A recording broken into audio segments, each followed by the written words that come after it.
வணக்கம் மக்களே, சிம்பிளாக ஒரு கார சட்னி செய்யலாம் வாங்க. பருப்பு எதுவும் இல்லாமல் டேஸ்ட்டு நல்லா இருக்குங்க. கடாயில் எண்ணெய் ஊற்றிக்கோங்க. காரத்துக்கு ஏற்ற மாதிரி காஞ்ச மிளகாய் போட்டுக்கோங்க. நான் 2 கலருக்கு காஷ்மீர் மிளகாய் போட்டுக்கினேன். நல்லா வதக்கிக்கோங்க. சீரகம் வேறு எதுவும் இல்லைங்க, வெங்காயம் தக்காளி தான். அவ்வளோ டேஸ்ட்டாக இருக்கும். குழந்தைங்க சாப்பிட்றதுன்னா காரம் கம்மி பண்ணிக்கோங்க.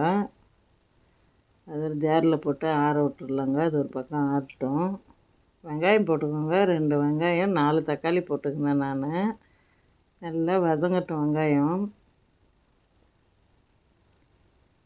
அவ்வளோ சூப்பராக இருக்குங்க. சிம்பிளாக இருந்தால் கூட டேஸ்ட்டாக இருக்கும். தக்காளி போட்டு உப்பு போட்டு வதக்கிடுங்க. ஒரு சின்ன நெல்லிக்காய் சைஸ் புளி போட்டுக்கோங்க. எங்கள் வீட்டு கருப்பாக தாங்க இருக்கும். எங்கள் வீட்டு புளி தான், அது கடையில் வாங்கலை. டேஸ்ட்டு நல்லாயிருக்கும் புளி குழம்பெல்லாம். ஜாரில் போட்டு ஆற விட்டு அரைச்சி ஒரு குட்டி தாளிப்பு கொடுத்துக்கலாம்.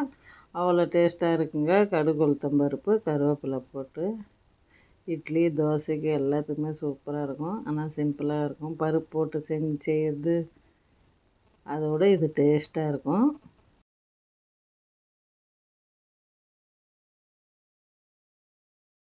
இன்றைக்கி இட்லி கார சட்னி தாங்க எங்கள் வீட்டில். இந்த வீடியோ பிடிச்சிருந்தா லைக் பண்ணுங்கள், ஷேர் பண்ணுங்கள், கமெண்ட் பண்ணுங்கள். செஞ்சு பார்த்துட்டு கமெண்ட் பண்ணுங்கள், சப்ஸ்கிரைப் பண்ணுங்கள்.